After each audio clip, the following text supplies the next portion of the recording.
siapa yang nembak dari jarak dekat, siapa yang menyiksa, membakar, siapa yang mengotopsi tanpa izin keluarga, kenapa perutnya dibelah, kenapa kulitnya biru-biru, kenapa dipukul pakai senjata tumpul.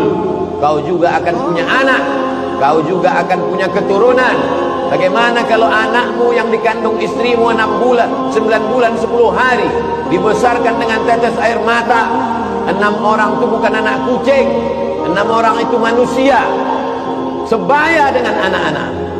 Kalau sekedar sakit, anjing pun merasakan sakit, babi pun merasakan sakit. Tapi kalau kau bisa merasakan sakit orang lain, barulah kau disebut manusia. Habib Rizik dicari-cari kesalahan, sampai tak ada lagi pasal yang bisa menjeratnya, dicarikan pasal keramaian.